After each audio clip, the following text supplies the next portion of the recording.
Our next speaker is Dr. Steve Little. He's director of our valve clinic, an expert in valvular heart disease. That's his passion, in addition to imaging and 3D echocardiography. And he will tell us about catheter-based mitral valve therapies. Good option. Thank you, Steve. Thank you, Dr. Zoghbi. Good morning, everybody. Okay, we'll just plug in here, get started. Okay, great, thank you. Okay, so we'll take you through some catheter-based mitral valve therapies today and a couple of generalities about valves. So when we look at the heart valve anatomy, we spend a lot of our valve time discussing the left-sided valve dysfunction, the aortic and the mitral. The reason being they wear out. They're under much higher pressures. The flows, of course, are the same on the right side of the heart, but the pressures are much higher on the left, and that's why the valves wear out. So 90% or more of our valve clinic effort is all aortic and mitral valves. This is where they are. How we get there in terms of transcatheter mitral valve therapies is really two methods. See if my little pointer shows up. One is transapical. So occasionally we still do procedures with a small apical incision by a surgeon. A catheter sort of shish kebabs the LV apex, and that gives you a direct access to the mitral valve in a beating heart. So no bypass, no opening the chest, none of that stuff. But it's pretty invasive through the apex. The preferred method, by and large, is to go across the atrial septum down here on the bottom right here. And so to do that, we do a femoral vein. So it's a large catheter sequence into usually the right femoral vein, up the cava to the right atrium, pop a catheter with a needle across the atrial septum, and that's how we gain access to the left atrium for most mitral valve procedures. So with that sort of access in mind, I'll take you through a few more issues. So valvular heart disease is very important. If this is a study now from 2006, but it's still a very good reflection of sort of the incidence and the prevalence of what we're talking about.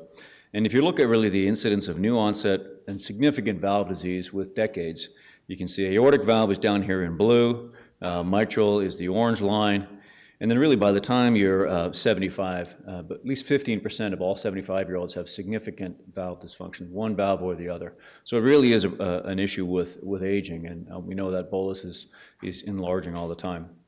We were lucky enough to initiate a valve clinic in 2009 to really sort of focus our multidisciplinary efforts on these sorts of patients. And we've had almost exponential growth, and we now see over 100 patients a month with complex valvular heart disease. So this talk is about the mitral valve, so just sort of remind all about the mitral valve anatomy. It's much more complicated than the aortic valve. You've got all of these sort of components, and this is really how we think about the mitral valve is really an apparatus. It's not just two leaflets. You need all of the supporting structures, the leaflets, the cords, the papillary muscle, and the ventricle that's in the right size and geometry to sort of pull on it and make it all work. So it really is a fairly complicated structure. What I want to take you through in this short talk, these learning objectives I just want to mention. So what are the catheter-based options? What are they? When you hear about them, really what are they doing? Who should be referred? I think that's a very important message to get across. And then ultimately, as Dr. Barker just did, is try to describe the ideal patient for these interventions. Okay, so if you look at sort of quickly mitral valve stenosis, and most of my talk will be on regurgitation, but this talk on stenosis is important to recognize. So this is a normal mitral valve sequence here on the left image. And then mitral stenosis, typically what happens is when it's rheumatic at least, you have fusion of the commissures. Over here sort of the, at the edges of the smile, if you will, of the valve. When you have commissural fusion, which is what is one of the principal components of rheumatic mitral stenosis, those can be split with a catheter-based balloon. In contrast, calcific degenerative mitral stenosis, sort of exemplified in this echo with sort of diffuse calcification of the annulus, of the leaflets, there really aren't great catheter-based therapies because you can't really split that kind of calcium. You can briefly displace it, but it doesn't go anywhere. It moves for a minute, and then it comes right back again.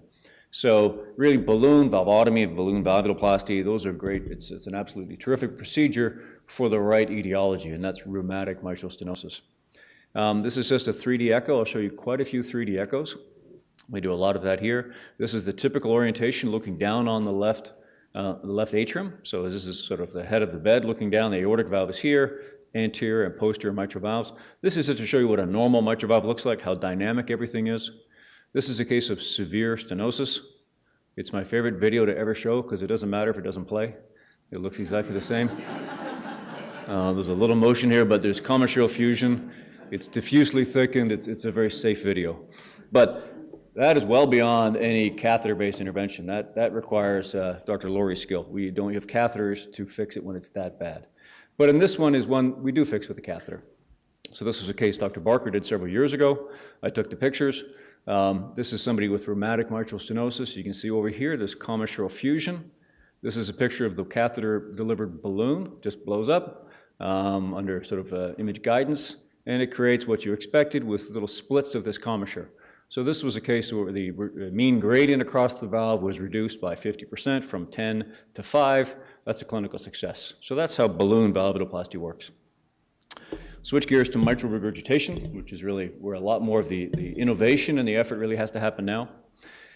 The discussion of mitral valve regurgitation therapeutics really has to be focused on the etiology of the MR in the first place.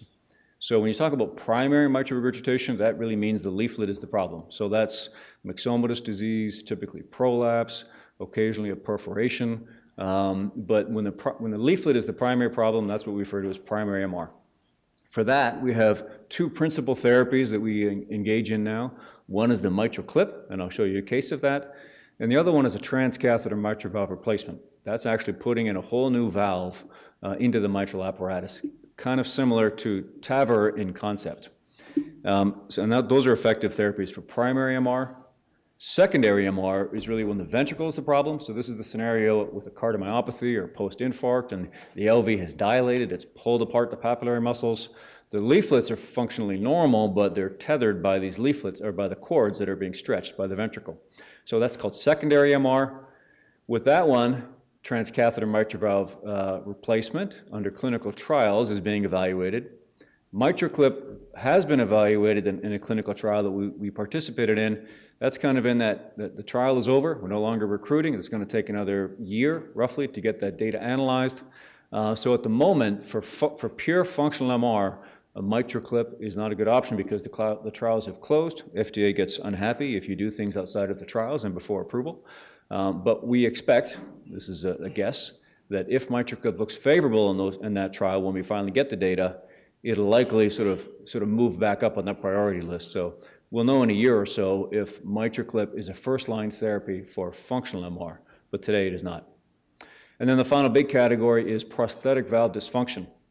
So prosthetic valves in the mitral position, if they're mechanical or bioprosthetic and they have a paravalvular leak, we routinely now plug those leaks.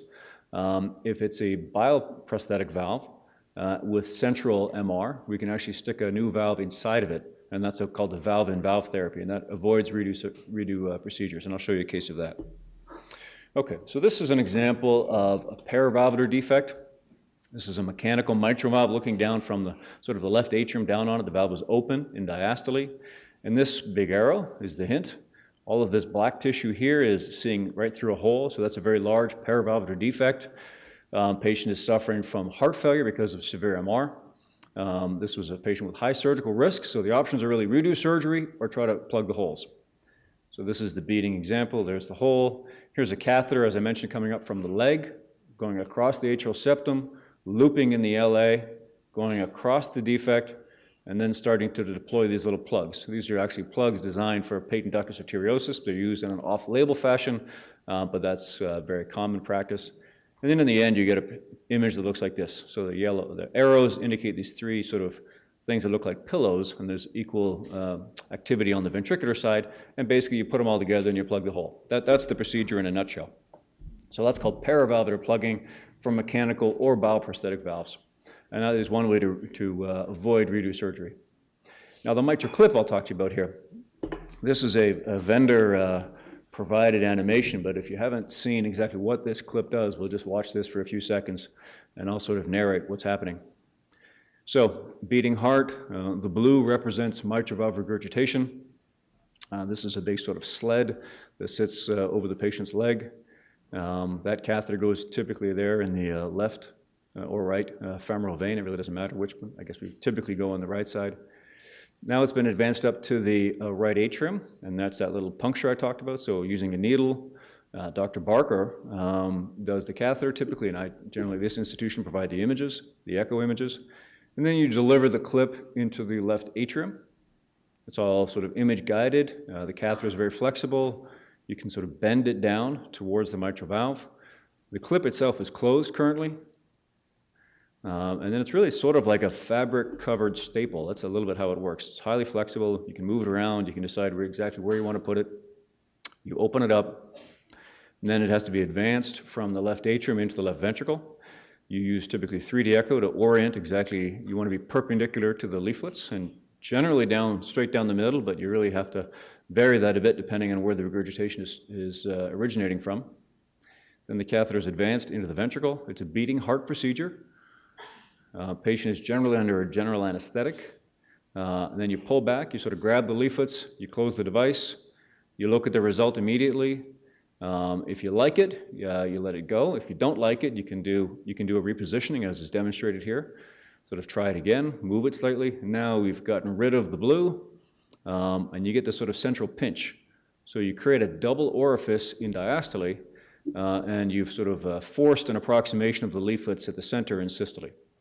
If you like everything, you sort of just release the clip. There it is, and now it stays there.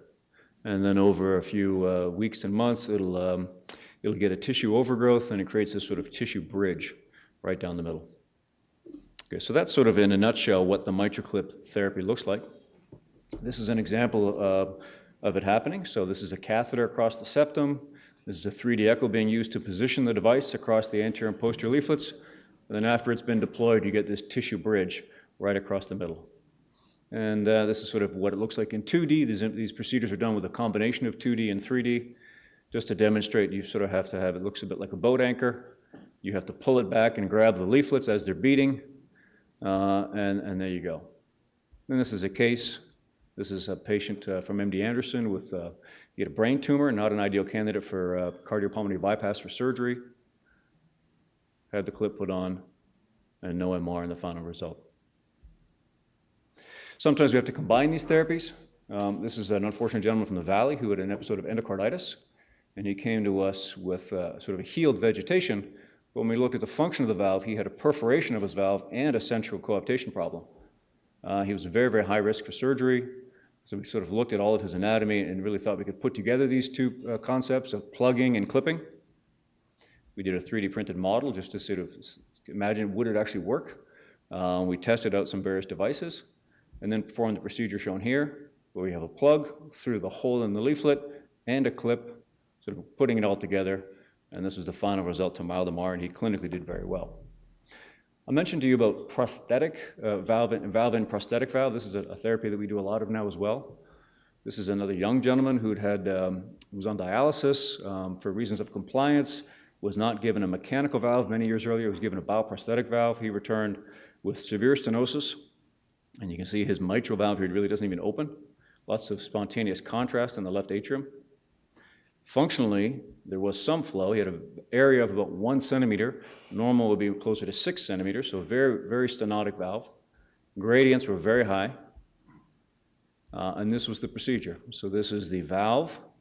This is a sapien, so this is the delivery of a valve that's designed for aortic stenosis, but because it's a nice circle, and this is a nice circle, they fit quite nicely together, you can deliver this right into the bioprosthetic valve, blow it up, and get this sort of result. So this is a valve-in valve therapy. And the hemodynamics are excellent with a very large valve area and a very normal gradient. And there's a before and after view of what can be done with catheters now. So this gentleman avoided surgery. Valve-in native valve was one of the most exciting things. This is sort of several years behind where TAVR development has gone to, but this is a bit of a holy grail, is to deliver with catheters brand new valves into the mitral position. This is somebody with severe functional MR, same orientation, anterior and posterior leaflets. All that black area is where the leaflets don't coapt at all, so this is somebody with severe functional MR. The idea is to take one of these valves, this particular valve was made by Medtronic, and deliver it here. This is so large that it is not yet deliverable through the septum. It has to go through the apex. This is done in a hybrid OR with a small incision at the apex and a fairly large catheter delivery. As an echo person, this is a lot of fun because we get to tell the surgeon where to put their finger. There's not a lot of scenarios where that's true. So this is sort of the surgeon's finger poking here, trying to find the apex. And, you know, this is my little graphic. Really, they wear gloves, but there's the apical finger poke, sort of where is the true apex. And this is the device being delivered. It's come up through the apex. It's now sort of in the left atrium. You have to pull it down quite carefully. This is a tense moment where you pace the heart at 200 beats a minute to get cardiac standstill. Blood pressure goes to 0. That everybody sort of holds their breath, including the patient. And then at that point, you plant the valve. You sort of land it exactly where it's supposed to be. And now you have the following images where you've sort of implanted via catheter a brand new mitral valve. This is what it looks like. This is the color. Very, 1 or 2 pixels of MR, but that's a very nice result. And there's your before and after. So that's transcatheter mitral valve replacement. So there's a whole series of mitral valve interventions. Basically, our approach to them stems on what's the etiology. Is it primary? Is it secondary? Is it prosthetic? We have solutions for each. The question is, when do you refer patients for these sorts of evaluations and treatments? Anybody who's symptomatic with valve dysfunction should be evaluated. That one's a fairly easy recommendation. If they're asymptomatic, in your estimation, but some reports suggest at least moderate dysfunction, recognize that moderate may change on different days. It may be moderate in one blood pressure setting. The next day after a salt load diet, it may be severe. And also there's some variability in test interpretation. So I would say somebody who's asymptomatic but truly has reproducible moderate, you might want to get them evaluated. This is the tricky one. Asymptomatic, but they have LV dysfunction. They have pulmonary hypertension, particularly if it's worsening on serial studies, or they have new onset atrial fibrillation. Those comorbidities can all be related to the valve and be difficult to recognize. So those patients should be evaluated. Who are the best candidates for these interventions? Severe mitral regurgitation with elevated surgical risk, much like Dr. Barker took you through with TAVR. These patients tend to have prior cardiac surgery or have very advanced age or have multiple comorbidities. They do have to have realistic expectations.